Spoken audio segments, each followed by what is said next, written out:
August 5, 2026, Miyerkules, binaha ang ilang probinsya dahil sa bagyong Maymay.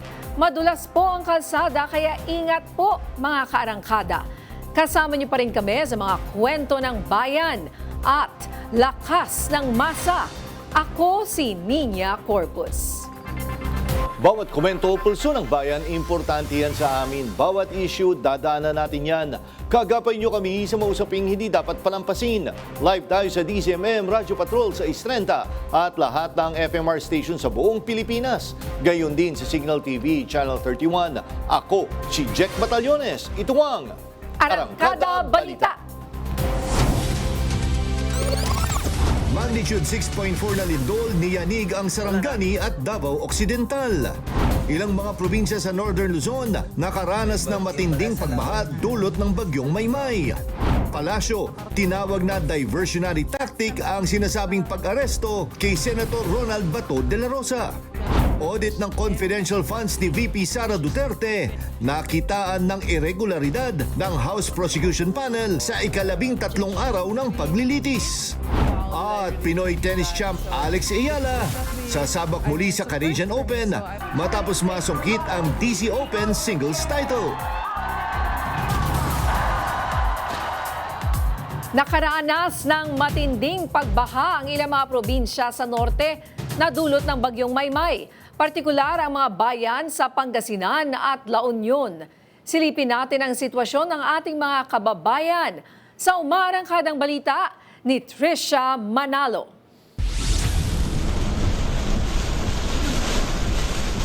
Maraming mga kabahayan, pananim at pangunahing kalsada ang ilang araw ng lubog sa baha dahil sa walang humpay na pagbuhos ng ulan dulot ng bagyong Maymay. Sa La Union, apektado ang mga bayan ng Anda, Bawang at San Fernando City, gayon din sa Pangasinan. Sa mga litratong ito, nagmistulang dagat ang daan patungong Tondol Beach, Tondol sa Anda, Pangasinan. Sa post ni Evelyn Nazarita, kitang napatag ang mga palayan sa walang tigil na ulan. Nangihinayang siya sa mahal na punla at abono. Lubog na rin ang hanging bridge sa Angayan Norte, Balungaw, Pangasinan. Ayon naman kay Perry Chu, umabot na sa 6.4 na talampakan ang taas ng tubig ng Marusay Bridge sa Kalasyaw, Pangasinan. Kita rin ang mga kabahayang lubog na sa baha. Malakas din ang agos sa Sinukalan River, Santa Barbara, Pangasinan na nagpabaha rin sa mga lugar ng Kalasyaw, Dagupan at Lingayen. Sa post na ito ni Alan Argones, kita ang mga baha sa La Union City sa patuloy na pagbuhos ng malakas na ulan. Kita naman na binabaybay ng mga sasakyan maging ng mga motorsiklo ang mga binahang kalsada sa San Fernando, La Union sa kasagsagan ng malakas na ulan. Habang sinabi ni Renato Fe Aquino Vallo na binaha ang kalsada sa tapat ng isang mall sa San Fernando City. Lubog din kahit ang gasolinahang ito. Kuha naman sa dashcam ni Revi Loquero ang pagbaybay sa baha sa Bawang, La Union. Sa ngayon, patuloy na panag-iingat ng mga lokal na pamahalaan ang mga residente sa mga lugar sa norte na nakararanas pa rin ng malakas na pag-ulan. Ako si Trisha Manalo ng PRTV News, nagseserbisyo para sa Pilipino. Sinuspindi ng Malacanang ang klase sa lahat ng antas at pasok sa government offices sa ilang lugar sa Luzon ngayong araw, bunsod ng Tropical Storm Maymay at Habagat. Sa inilabas na Memorandum Circular No. 121, sinuspinde ang pasok kaninang alas 3 ng hapon sa Metro Manila, Abra, Ilocos Sur, La Union, Benguet, Pangasinan at Zambales. Tuloy naman ang mga ahensyang nasa ilalim ng basic at health services, preparedness o response sa kalamidad at iba pang mahalagang serbisyo. Samantala, ang mga localized cancellation o suspension ay maari namang ipatupad ng local government units na naayon sa rules and regulation. Inanunsyo na rin ng MMDA na suspendido ang coding ngayong hapon na nagsimula alas 5 ng hapon hanggang alas 8 ng gabi. Niyanig ng malakas na lindol ang katubigan ng Sarangani, Davao Occidental kaninang pasado alas 12 ng tanghali. Una itong naitala sa magnitude 7 pero kalaunan ay ibinaba ng PHIVOLCS sa magnitude 6.4. Naramdaman ang intensity 5 na lindol sa Glan, Sarangani, intensity 4 sa Kiamba, Sarangani, Gensan, Malungon at Alabel, Sarangani, Tupi at Polomolok, South Cotabato. Ayon sa PHIVOLCS, walang banta ng tsunami sa bansa dahil sa nangyaring pagyanig. Nagdulot ng pangamba sa mga residente ng Sarangani, Davao Occidental ang malakas na lindol kanina. Sa video, makikitang kinakalma ng isang guro ang kanyang mga estudyante sa isang pampublikong paaralan. Nagpanik daw kasi ang mga estudyante at nagtakbuhan sa open grounds ng kanilang paaralan. Napaiyak naman ang isang bata ng sunduin ng kanyang nanay. Natakot kasi siya sa lindol. Nagtakbuhan din ang mga nakapilang beneficiaries ng tupad at uplift nang biglang makaramdam ng malakas na lindol. Sa ngayon, inaalam pa ang lawak ng pinsala ng lindol. Patay ang mag-ama matapos na masunog ang kanilang tindahan at bahay sa Davao City. Yan ang umaarangkadang balita ni Noreen Igonia. Nilamon ng apoy ang tindahan at bahay ng mag-amang Ruel Robles, 50 anyos at 24 anyos niyang anak na kagawad ng SK na si Jerome sa Sitio Lagdec, Barangay Malabog, Paquibato District, Davao City. Sa ospital na binawian ng buhay ang mag-ama. Wala namang naisalbang gamit ang kanilang pamilya. Ayon sa mga nakakita, alas 5 ng madaling araw ng July 30 nang may bumili ng gasolina sa kanilang tindahan kaya nagtakal mula sa container si Ruel.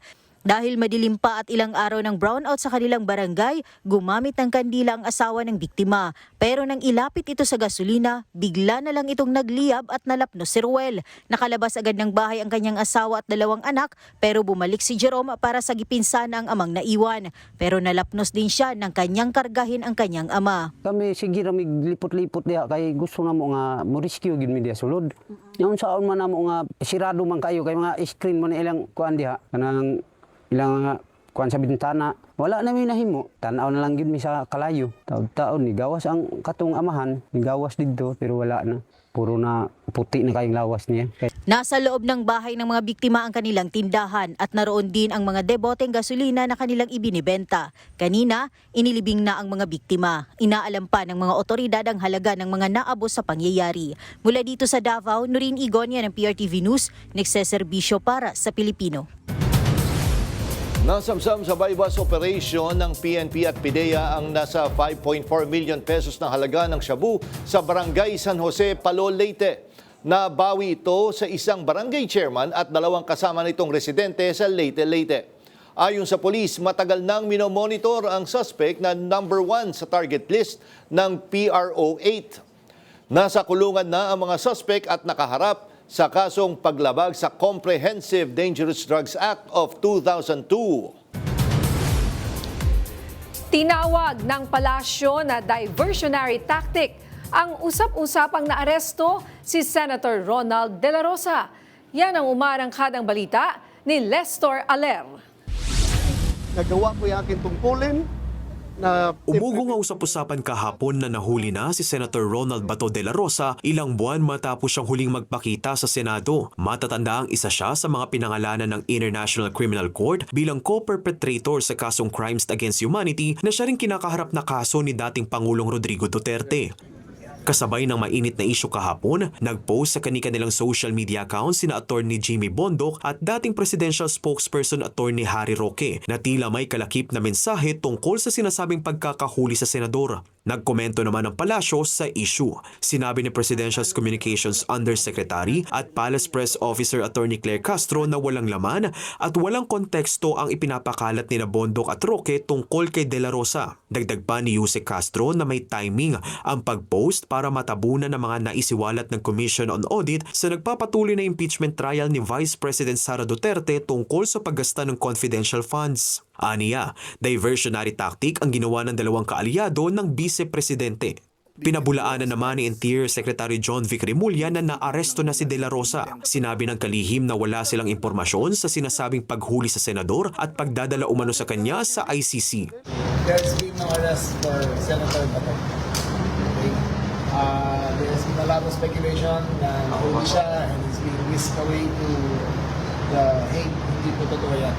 Dagdag pa ni Remulla, huling nakitang senador sa Mindanao. Nakikipag-ugnayan na ang DILG sa ibang ahensya para mahanap ang senador. Nag-coordinate na po kami sa DOJ, nag-coordinate ang DILG, lahat ng law enforcement units. Senator Bato is still being hunted now. Matatanda ang itinanggi ni National Bureau of Investigations Director Attorney Melvin Matibag na ang kanilang hanay ang nakahuli kay De La Rosa. Hindi, wala. Sa amin, wala. I don't know kung sino. Wala sa amin. Sa part po ng NBI, wala talaga. Wala. So sir, ongoing yung manhunt operation po natin, sir. Lagi naman. Wala ring impormasyon ng Philippine National Police sa kinaroroonan ng senador. Ako si Lester Aler ng PRTV News, nagseserbisyo para sa Pilipino. Nagtutulungan na ang iba't ibang ahensya ng gobyerno para palakasin ang seguridad sa mga eskwelahan, partikular sa mga public schools kung saan talamak ngayon ang school violence. Yan ang umarangkadang balita ni JM Pineda. Hindi may pagkakaila na lalong umaangat ang bilang ng school violence sa Pilipinas. Nitong nakaraan nga lang nang masaksak sa loob ng eskwelahan sa Las Piñas City ang isang 13 taong gulang na estudyante. Ang sospek, mismong kaklase niya at dahil lang umano sa 10 pisong sukli. Aminado si Education Secretary Sari Angara, nakapos sa pondo ang kanilang hensya para madagdagan ng mga security guard sa mga pampublikong eskwelahan. Pero ang diskarte umano nila, unahin ang mga malalaking public schools na pwedeng lagyan ng mga bagong gwardya. Napansin daw kasi ng ahensya, dito nagkakaroon ng mga krimen na sangkot ang mga estudyante.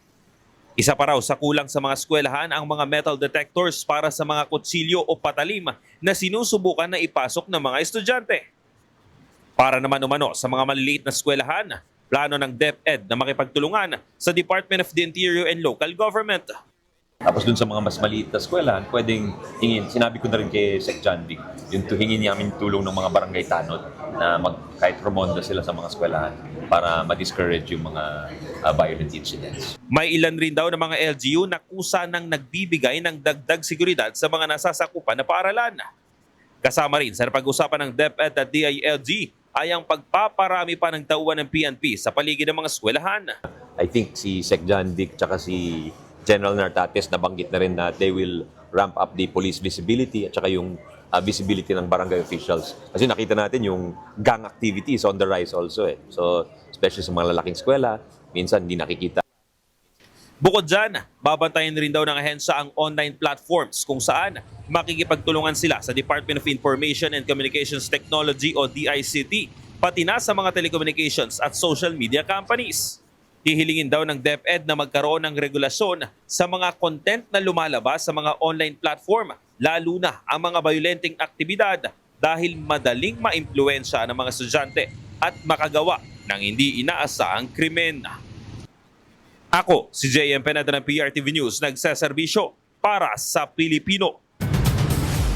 Umbarangkada na ang Day 13 ng impeachment trial ni Vice President Sara Duterte kung saan sumalang si dating COA State Auditor Attorney Roderick Wamil sa mga tanong ng Senator Judges. Yan ang umaarangkadang balita ni Angela Babad live. Angela. Niya 75 million pesos o mahigit kalahati ng 125 million na confidential funds ng Office of the Vice President ang itinuturing na questionable. Ayon yan kay Attorney Roderick Wamil ng COA. Lumabas ito anya sa 845 acknowledgement receipts na may kanya-kanyang issue sa pirma at petsa ng pagkakatanggap. First time anya ito sa loob ng 10 taon sa ICFAO at sa mahigit 30 ahensya na kanyang nai-audit. December 21 to 31, masasabi mo bang standard practice yan ng iba pang mga ahensyang iyong na-audit? Hindi ko po siya masasabing in standard practice since ito po yung kauna-unahang beses na puro AR po yung sinamit sa amin. Binusisi rin ni Senator Judges Amy Marcos at Risa Ontiveros ang definisyon ng accountable officers o kung sino ang dapat na responsable sa mga confidential fund. So, ang tanong dito, sino ang accountable officer dito sa sitwasyon na to? Kasi ang liwaliwanag na hindi naman si Vice President ang payee. That is not entirely correct po, Your Honor. Because under the joint circular, it shall be the responsibility of the head of the agency first to approve yung cash advance. Pangalawa, to oversee yung agency-wide utilization. Pangatlo, to ensure compliance with the joint circular.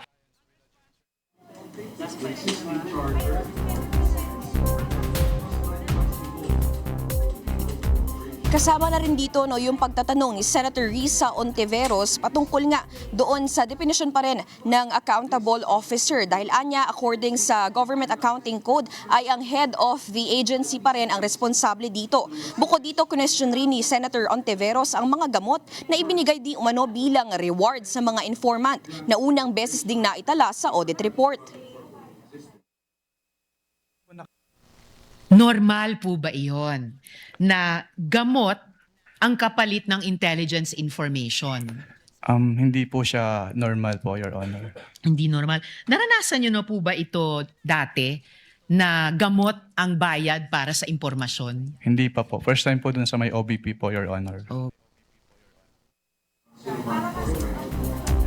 Samantala, uminit naman ang diskusyon sa pagsalang ng kasunod na testigong si Sailin Del Campo dahil sa usapin ng stipulations. Hindi kasi pumayag ang depensa na i-admit bilang facts ang nasa 10 exhibits. Sa kabuuan, nasa 4,492 na dokumento ang tinanggihan ng depensa. Kabilang na ang 845 acknowledgement receipts na na-turn over ng ma-assign si Wamil sa ibang departamento ng COA noong February 2023. Dahil dito, iniutos din ni Presiding Officer Cheese Escudero na mag-usap ang dalawang kampo sa petsa at oras para sa pagkukumpara ng mga dokumento. Samantala sa usapin naman ng motion ng prosekusyon sa paglilipat ng exhibit marking sa ilang bahagi ng Las Cañas affidavit, bagamat ito ay pinayagan ni Presiding Officer Escudero, kanyang isinaad na ito ay purely mechanical and ministerial act. Granted din ang motion ng prosekusyon para sa judicial notice patungkol sa nangyaring House hearings, pero bilang patunay lamang na nangyari ang mga nasabing pagdinig. Ninya, magpapatuloy nga ang pagtayo naman ni Sailin Del Campo sa darating na Lunes, August 10. Maraming salamat, Angela Babad. Ikalawang taon ng Sustainability Expo 2026 inilunsad sa Taguig City.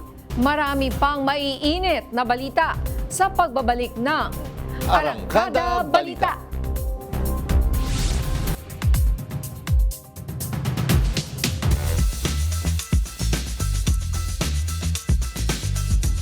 Pag-usapan naman natin ang naganap na impeachment trial at iba pang mga ganap sa politika. Makakausap natin ang isang political analyst, dating kalihim, at isa sa mga host ng 4 Alas. Walang iba kundi si Sir Ronald Llamas. Magandang hapon, Sir Ronald. Magandang hapon din, Nina. Kamusta ka? Mabuti naman po. Ang una kong tanong ay may kinalaman sa scam. Sir Ronald, na hindi ko naman tatanong kung na-scam ka na. Pero tinawag na-scam ni Attorney Lorna Capunan yung paggamit ng confidential funds, yung ginawa ng OVP at ng DepEd. Sa tingin nyo, malakas ba yung ganitong framing para po sa public perception at sa mga senator judges? Yes, dahil marami kasing maraming ipinakita yung prosecution na mga documentary evidence para suportahan yung claim nila na somewhat may scam na nangyari dito. Siyempre, yung matagal na nating alam, yung pangalan ng mga binigyan daw ng budget, no? Sila Piato, sila Nova, sila Tempura, no? Etc. Pero ngayon ay mas lalong lumalabas yung mga dokumento na parang ang may scam. Dahil nga, lumalabag mismo ito dun sa circular governing confidential fund ng COA. At yun yung nakita doon sa testimony ni Wamil at saka nung isa pang testigo, nakalimutan ko na yung pangalan, na pinesinta today. Na talagang mayroong malinaw na mga violations. Kaya kung hindi mo na-liquidate yung budget na ibinigay sa iyo in the hundreds of millions, talagang may presumption na nagamit mo yan personally, hindi yan nagamit ng iyong opisina, kaya ini-issuehan ka ng notice of disallowance.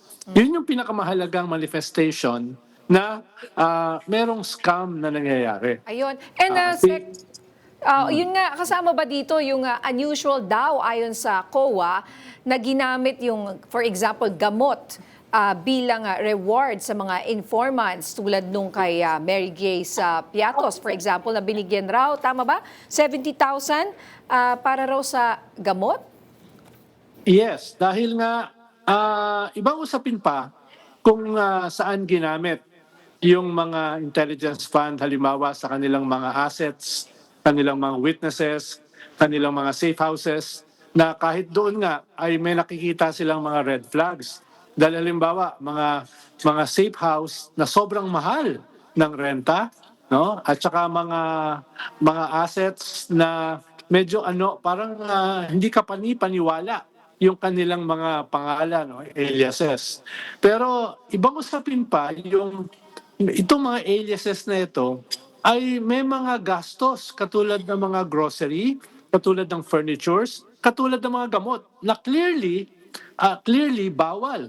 Bawal even for confidential funds, no? So, ibang usapin pa yung mga nagastos na may question at red flag, iba pa yung talagang clearly ay bawal o pinagbabawal sa confidential fund. So nagpa-pile up ito. No, kaya nga naging debate itong mga acknowledgement receipts na kine-question ng defense na baka hindi tugma yung acknowledgement receipts ng defense at saka ng prosecution. Kaya ginawa ni Prosecutor Lorna Capunan, di sige, gamitin na lang natin yung ebidensya nyo na artificial receipts dahil para mabilis na yan, para wala ng away, dahil lahat naman yan ang galing sa COA.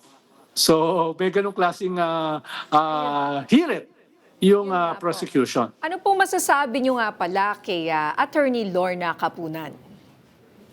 Well, Sa kanyang mga yung hirit. isa kasing Opo. problema dito sa article of impeachment na ito, dito sa confidential fund, ay masyadong na-over proceduralize. Ang pinag-uusapan dito, yung bulto ng usapan, yung mga documentary evidence. Halimbawa, COA reports, no? Tax reports, bank reports, at iniisa-isa yan. Kaya medyo tedious para sa mga nanonood.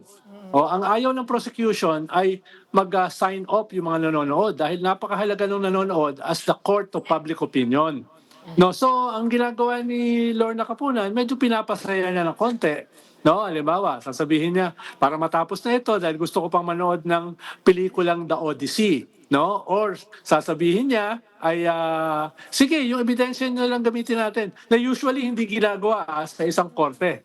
No, gagamitin mo yung ebidensya ng iyong kalaban. Para lang mapabilis. No? Opo. So, nagagamit ni Prosecutor Lorna Capunan yung na-maintain niya yung atensyon ng nanonood kahit papano. Opo. Dahil nga masyadong boring na para sa maraming nanonood yung sobrang daming procedures, sobrang raming papeles na karamihan hindi naman nila naiintindihan. Opo. At kabilang nga dyan yung meron daw 111 disbursements sa loob lang ng isang araw.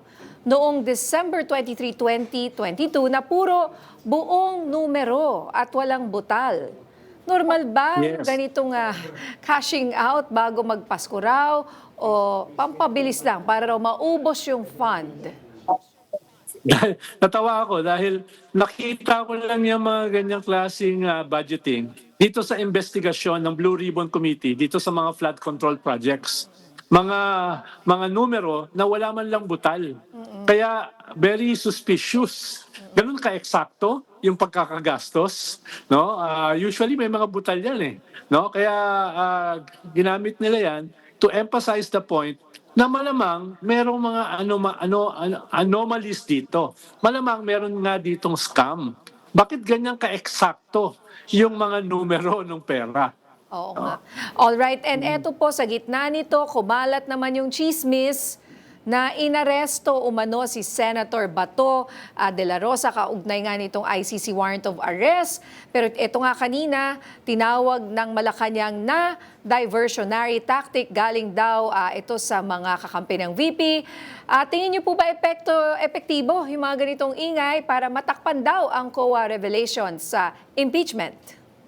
Well, posible naman yon. Lalo na nanggaling kasi yung initial na balita o chismis sa mismong abogado ng ni Bato, si Attorney Jimmy Bundok, no? Yung kanyang mga patutsada na bad news. At sinuportahan naman ito ni isa pang abogado na isang fugitive, si Harry Roque. So malinaw, nagsimula ito sa kampo ng mga DDS. No? At kumalat ito, ang dami nga nagte-text sa akin, ang dami nagtatanong. Ang sabi ko sa kanila, fake news yan. No? Fake news yung balita na yan. Kaya kumakalat ngayon yung chismis na baka ito ay bahagi ng isang another scam, no? Another conspiracy para i-divert yung attention ng mga tao doon sa lumalabas na compelling evidence dito sa impeachment trial. No? Hindi ko sinasabi na yan ay absolutely totoo. Pero the suspicion remain dahil nga doon sa konteksto, dahil doon sa mga circumstances na nangyayari around the impeachment. Pero kayo po, Sec Ronald, wala no? Fake news talaga. Walang namataan daw siya sa Amerika or something, nahuli doon. Wala Yes. ganon. Wala, at least for now. No? At least yesterday, at least today, no, ay walang ganun walang basihan yung ganyang klaseng chismis. Ibang usapin kung bukas ay mahuhuli siya or sa isang linggo. Pero as of yesterday and today, lahat yan ay fake news lang. Opo. At samantala, napansin din, Sec Ronald, na parang hindi ito sumisipot si Senator Loren Legarda sa impeachment court ngayong linggo. I think since Monday. Ano po ang masasabi niyo dito patapos siyang, sampahan ng preliminary investigation, no? Ng ombudsman tungkol dun sa solar power energy niya at ng kanyang anak na si Leandro Leviste. Won't be surprised dahil ito siguro yung first time na nakasuhan siya ng ganyang kaseryosong kaso, plunder. At hindi lang siya, kundi yung kanyang anak. Kaya I'm almost sure ay ang dami niyang ginagawang pulong sa kanyang mga abogado, sa kanyang mga political operatives para mag-strategize. Paano ba haharapin ito?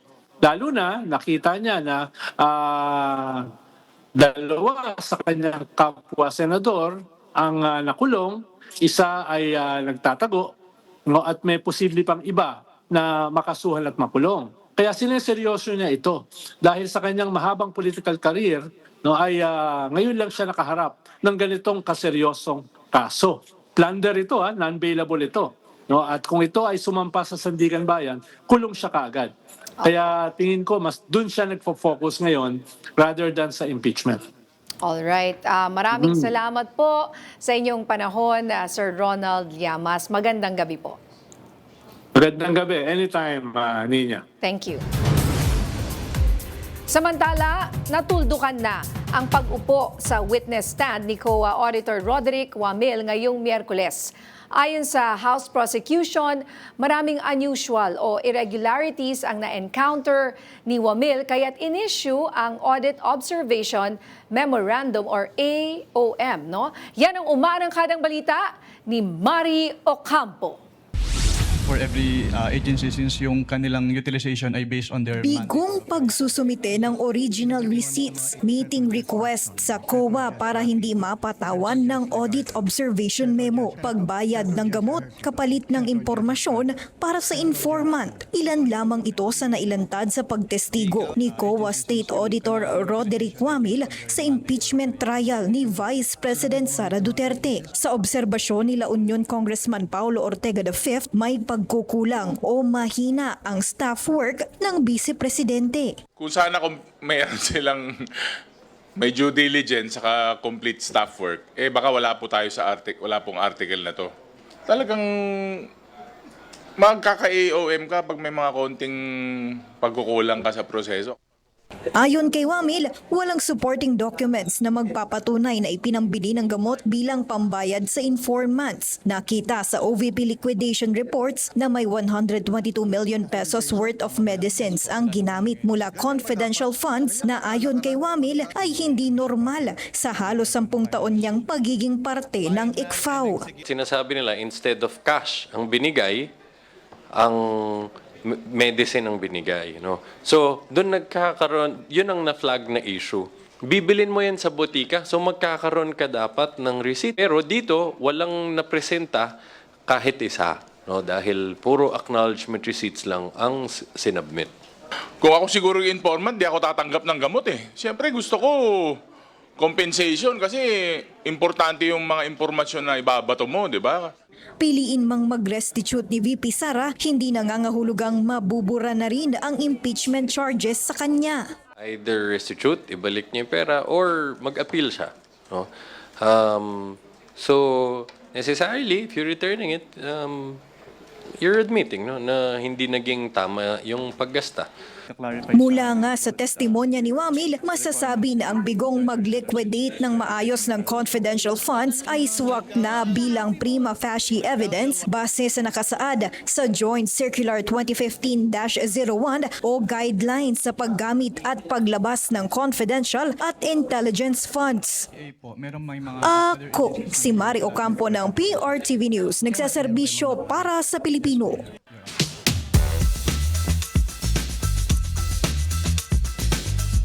Pag-usapan natin ang ika-13 araw ng impeachment trial ni VP Sara Duterte kasama ang House Prosecution Spokesperson at dating Congressman Ace Barbers. Magandang gabi po, Congressman Barbers, at welcome back po sa Arangkada Balita. Yes, magandang gabi, Jack, at magandang gabi rin po sa ating mga kababayan. Yes, Congressman Barbers, una po sa lahat, ito yung kanina nga yung kumbaga breaking news bago tayo umere, yun nga sinabi na nagdesisyon na ang Korte Suprema na ibasura ang lahat ng petisyon na kumuhe-question sa impeachment trial ni VP Sara Duterte. Ano po ang reaction po ng prosecution doon? Well, para sa akin at sa prosecution panel, ito ay isang victory para doon sa katotohanan. Lahat po naman tayo, mga Pilipino, gusto nating malaman ang katotohanan sa likod nitong mga usaping ito, itong mga aligasyon na ito, na kung saan ang nasa hot seat, ika nga, ay ang ating pangalawang Pangulo. So, the fact na meron pong ganyan desisyon ang ating Korte Suprema, para sa akin at sa aming kasamahan sa prosecution, ito ay nagpapahiwatig na gusto rin malaman ng ating mga hudikatura kung ano ang katotohanan sa likod nitong mga allegations na ito na inilahad dito sa articles of impeachment. And Congressman, may nakita pa ba kayo na pwedeng mga legal obstacles kung sakali moving forward, or mukhang tuloy-tuloy na po talaga ito? Sa aking palagay, tuloy-tuloy na ito. The only way na mapigil ito kapag nakapag-issue ng TRO. Pero nakita naman natin na yung basihan na pag-i-issuehan ng TRO ay binasura ng Korte Suprema. Kung kaya sa aming paniwala, ito ay tuloy-tuloy na, Jack. And Congressman, ganito, of course, eventually mag-iisa sa magiging usapin ay yung numbers pagdating eventually pag nagkaroon ng botohan na. Ito ba ay pag-uusapan lang within dun sa Senate Impeachment Trial Court, or pwedeng iakyat ito sa Korte Suprema? Well, ito kasing issue ito tungkol doon sa voting threshold ng conviction. Ito yung nakasaad sa ating saligang batas. At maraming schools of thought dito, Jack, may nagsasabi na paano nga naman ang isang huwes na makakapag-decide sa isang kaso kung hindi niya nakita, na dinig o na-appreciate o na-evaluate ang mga ebidensyang inilatag. Meron namang isang school of thought, kailangan manindigan tayo na 2/3 of all the members, kasi yan ang nakasaad sa ating saligang batas. Kaya this issue now becomes a justiciable issue para sa amin, at siguro karapat dapat itanong sa Korte Suprema, ano ba ang inyong pananaw tungkol dito sa number of members of the Senate na hindi nakaka-attend, ngunit bilang part sila ng Senado, sila po ba may karapatang bumoto? Yun, isang malaking issue yan, and I am sure marami pong nag-iisip, lalo na ang ating mga legal luminaries na gusto ring malaman kung anong kasagutan ng Korte Suprema dyan. I'm sure one of these days, pag ito'y inakyat na sa Korte Suprema, pag-uusapan nila to at pagbobotohan. Pero anong tingin nyo, actually bilang advisor din naman kayo ng prosecution team po, ano tingin nyo, dapat ma-resolve na ito na maaga, or tapusin muna tong impeachment proceedings, then sabay bandang huli? Ano po ang take nyo dyan?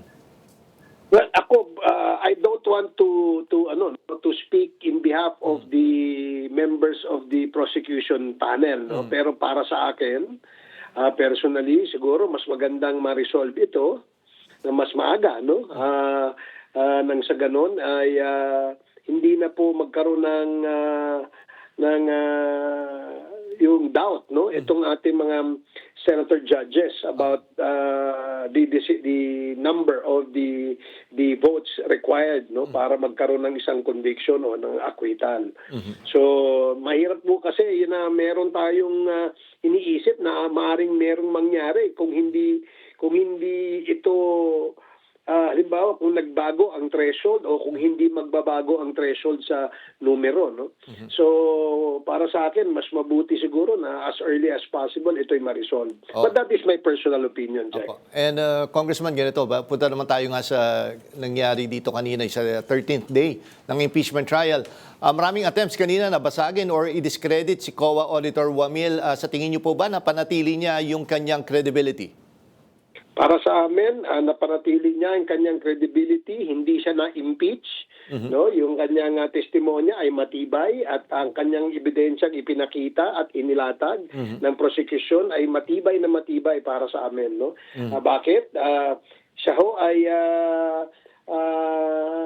tumugon doon sa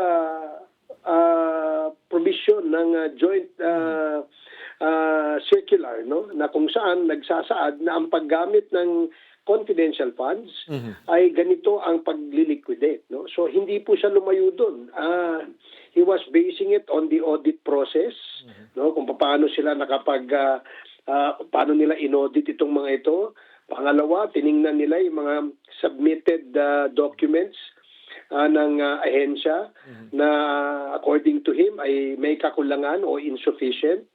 Pangatlo, may mga items na nakita niyang ni-red flag nila because hindi pasok doon sa listahan ng allowable items to be spent using the confidential fund. So itong mga ito ay as we speak, no, Jack, hanggang ngayon ay hindi ito na giba o hindi ito na nasira ang credibility ng mga pahayag na yan ng aming testigo. And kanina nga, napansin nga namin doon sa line of questioning ni Senator Amy Marcos, etong si Wamil stood his ground, di ba? To the extent nga na sinasabi pa ni Senator Amy Marcos, biniro pa niya si Wamil na inaaway daw siya. Pero pag tinignan mo naman, nagpapaliwanag lang naman itong COA auditor. Tama po ba? That is correct, no. In fact, ang mga sagot niya ay base talaga doon, no. Pinanindigan niya kung ano yung nasa loob ng joint circular, no. At ito ay sang-ayon sa ating mga batas, sa ating government accounting and auditing rules, including yung mga pagkakataon na binigay, no, sa ahensya, sa head of agency na magdagdag ng mga dokumento para mapatunayan na tama ang paggastos. Pero hindi pa rin nila kinumply ito.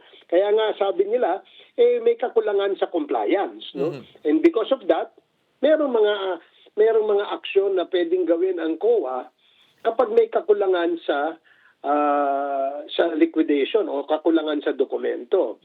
Kaya nga nag-issue sila ng Audit Observation Memorandum 2 beses, kung di ako nagkakamali. Pangalawa, after the second chance na binigyan sila ng pagkakataon mag-submit ng mga dokumento ay hindi pa rin nagawa, kaya nag-issue sila ng Notice of Suspension.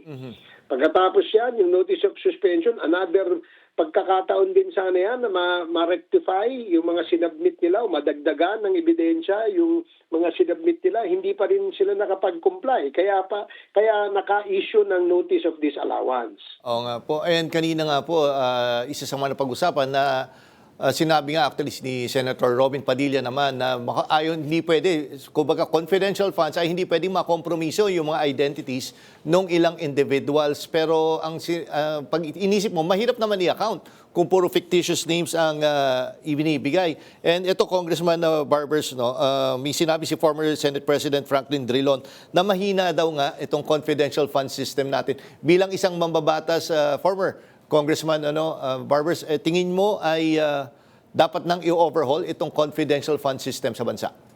Yes, nakita naman natin kung ano yung mga kahinaan, no, o saan punto na mahina ito. Kaya siguro dapat talagang palakasin gawin din nating mas stricto ang paggamit nitong pondong ito. Kasi remember, ito ay pondo ng bayan, no?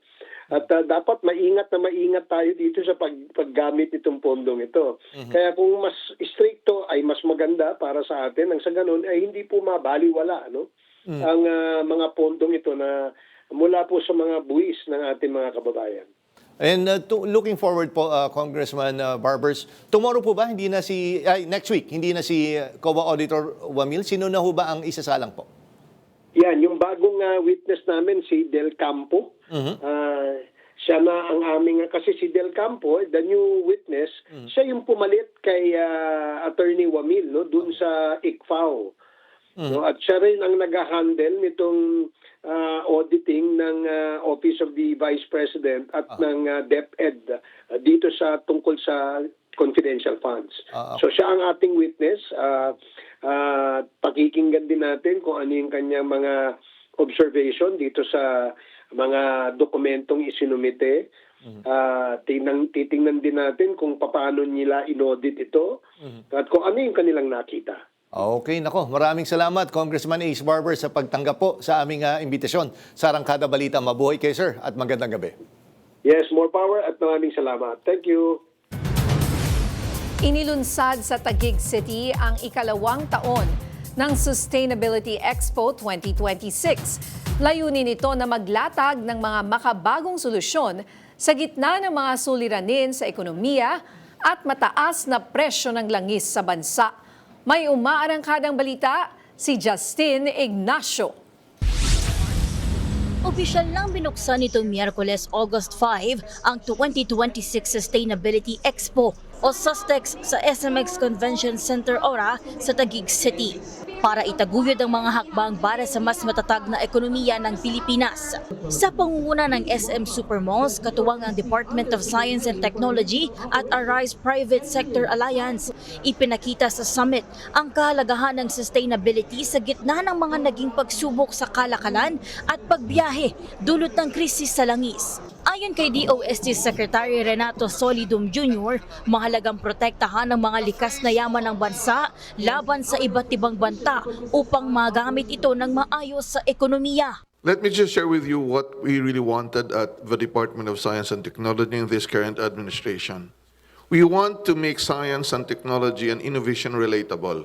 Kabilang sa mga isinulong sa Expo, ang paggamit ng electric vehicles sa gitna ng nagtataasang presyo ng produktong petrolyo. Sa kabila nito, nananatiling alalahanin naman ng mga transport operator at commuters ang kawalan ng charging infrastructure para sa mga EV at mataas na presyo ng kuryente. Tugon naman ni Secretary Solidum kaugnay nito, National charging infrastructure is really needed to convince people to transition from fuel to electric motors.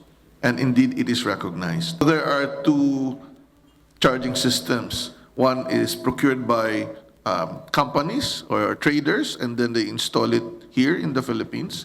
But the other one would be based on a domestic innovation as a result of research. Nakatutok din ang ikalawang taon ng Expo sa pagpapalakas ng circular economy, energy innovation at disaster risk reduction. Ibinahagi naman ni Engineer Junius Eusebio, Vice President for Operations ng SM Supermalls, na matagal nang patunay ang kanilang kumpanya sa positibong epekto ng sustainability sa mga lokal na komunidad. It is already our second year Sustainability Expo, so we will really continue with this program, and we look forward to getting more partners pa in the coming years of Sustainability Expo. Tampok sa SUSTEX 2026 ang mahigit 50 exhibitors at 40 speakers na naglalayong ihanda ang mga maliliit at malalaking negosyo sa mga pagsubok sa kalikasan at ekonomiya. Ako, si Justin Ignacio ng PRTV News, nagseserbisyo para sa Pilipino. Muling bumagal ang inflation sa bansa nitong Hulyo. Yan ang umarangkadang balita ni Naomi Tiburcio. Nagtuloy-tuloy ang pagbagal ng inflation hanggang sa buwan ng Hulyo.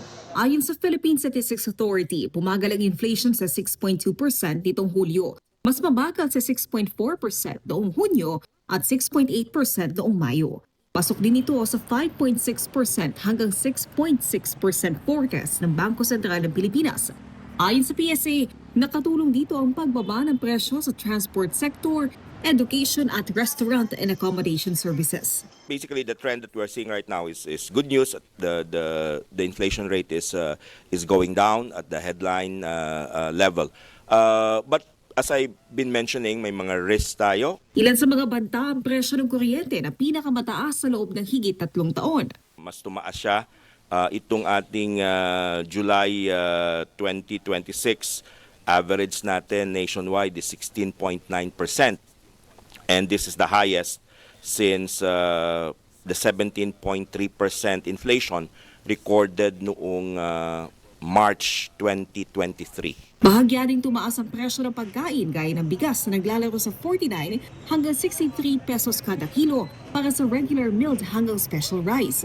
Pinakaapektado nito ang mga pamilyang maliit ang kinikita. Yung regular milled rice, ito yung kinukonsumo ng ating bottom 30% income household. Ito talaga yung mataas, tumaas siya. Ang ating inflation doon ay, if I'm not mistaken, sa bigas ay nasa 19.3%.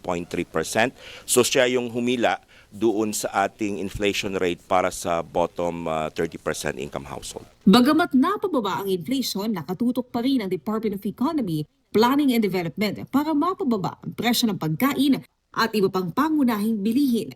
Ako si Naomi Tiburcio ng PRTV News, nagseserbisyo para sa Pilipino.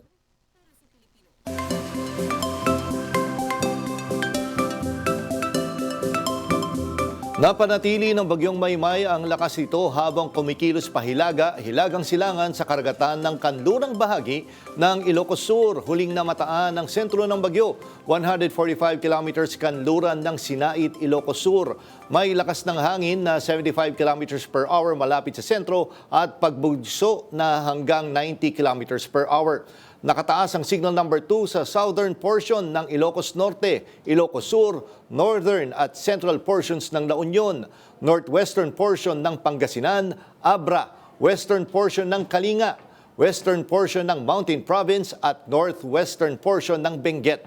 Signal number 1 naman sa Kalinga, nalalabing bahagi ng Mountain Province, Ifugao, nalalabing bahagi ng Benguet, mainland Cagayan, Isabela, Quirino, Nueva Vizcaya, northern portion ng Zambales, northern portion ng Tarlac, northern portion ng Nueva Ecija at ang northern at central portions ng Aurora. Inaasahang maglalandfall ang bagyo sa Ilocos Norte, Ilocos Sur at La Union ngayong gabi o bukas ng umaga bago tumawid sa northern at central Luzon bukas. Marami pang maiinit na balita sa pagbabalik ng Arangkada Balita. Sa mga nangyayari sa bayan, malamang marami kang tanong. You may proceed when you're ready.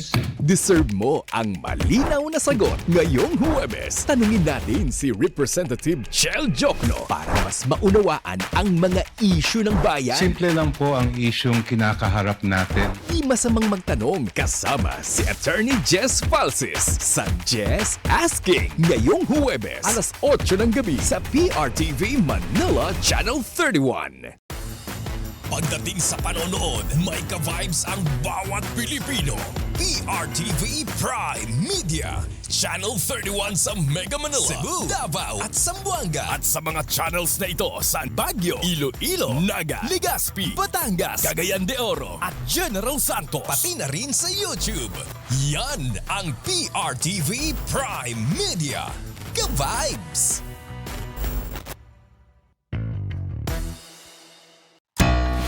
Kayo ay nanonood sa PRTV Prime Media.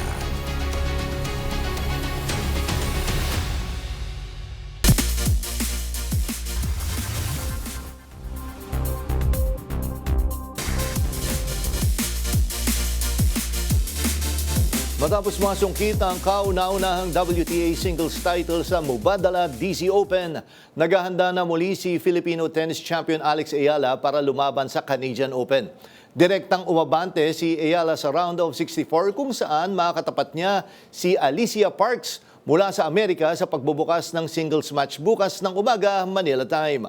Makakatambal din muli ng 21-year-old Pinoy tennis pride si tennis legend Venus Williams sa round of 32 doubles event. Ang Canadian Open ay isang WTA 1000 event na magtatampok sa mas maraming manlalaro. Inaasang maipagpapatuloy ni Iyala ang momentum mula sa makasaysayang kampanya niya sa Washington.